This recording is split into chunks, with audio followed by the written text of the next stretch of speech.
less than 24 hours from now, the World Economic Forum will begin its 50th annual meeting. Yes, you heard that right.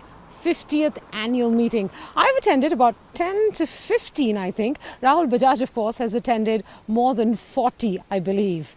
Well, it's been a momentous journey for the WEF. And you can see that on this almost mile-long wall plastered right outside the Congress Center where the annual meeting is held. It's a wall that highlights the important moments of WEF, the important leaders that have been here, the discussions that have taken place, and sometimes the agreements that they've come to.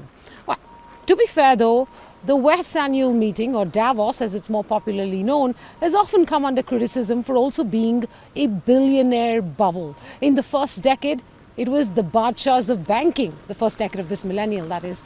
In this last decade of this millennium, it was the technology titans. But to be fair, Davos seems to be making a bit of a shift in these past few years. So for instance, this year, there are more sessions on society and ecology than there are on industry and economy. And leading the charge are 10 teenage activists here in Davos. Greta Thunberg, who was here last year as well, fighting for, movements towards addressing the climate change issue. And then we have young activists talking about refugee status, plastics, and wildlife preservation. Leading the heads of state contingent will be Donald Trump. He's here in a week where the Senate will be hearing his impeachment trial. There are more than 50 other heads of state here in Davos. And we also have a very large Indian contingent, as we've always had every year. But the interest in India seems to be rather muted. And that's because for the last 2 decades at least, India has been making many promises that it cannot deliver. Instead, it's ended up with 5% growth in 2019. There is a bit of Bollywood glamour here.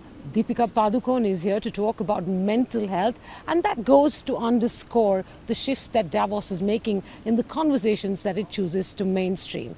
A final word on one other event that will take place here in Davos this week, and that is that the WEF will be adopting a new manifesto based on stakeholder capitalism. So it's going to be an action-packed week, and you're going to get all the action right here on BloombergQuint. Make sure you stay tuned both to BQ Live and www.bloombergquint.com.